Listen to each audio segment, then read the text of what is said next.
Kathleen Flanagan, and I wanted to just take a few minutes to talk to you about how you can handle your fear. We all have fear. There's no way that we're ever going to get rid of fear in our lives.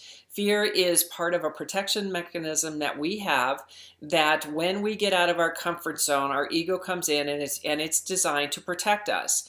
Now, the ego doesn't know anything other than what it's comfortable with. And when you're making a change in your life, you're going to feel fearful. And sometimes we make the change by choice. Sometimes the universe has a way of making things happen. I mean, fear comes up in anything that is not what is in our stream of comfort.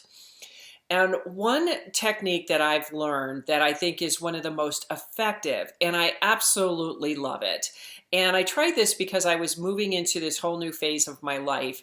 And this was probably one of the most fearful things I had ever done. And that's about coming out into the world. And so fear showed up, and, and it was gripping. I mean, it's a very gripping feeling where I felt like I was immobilized. And I basically said, it's okay. Why don't we just make an appointment for Friday at 3 o'clock? And this is like 3 days in advance because 3 is a magical number and it just seems to do something. So I set an appointment with my fear for Friday at 3 o'clock. And I said, we'll have a conversation about, so I can listen to you. And it was like, okay, fine, I can do that. And what happened is that the next day, I did something different, which then brought the fear back up. And of course, it was just as gripping as it was the day before. And I just basically said, hey, listen, I told you we had an appointment at Friday at 3 o'clock, and that's when I expect to have a conversation with you about this. So please go back and just wait till the appointment and let me do what I need to do. And what ended up happening is when Friday at 3 o'clock came, guess what? It was a no-call, no-show.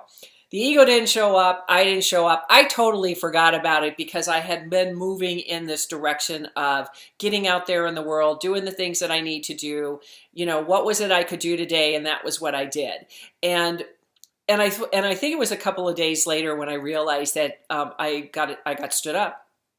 But I thought it was very interesting and very effective because it was a way of acknowledging my fear in a way that I was respecting it too, because it's not like I didn't acknowledge the fear. It's just that I just didn't have time for the fear because I want to move. And the only way to get to where I want to go is to keep moving forward. And if you like this tip, please subscribe to my channel. I'd love to get any feedback that you have on what you experienced when you tried this little technique. So thanks for watching, and I'll see you soon. This is Kathleen Flanagan. Bye now.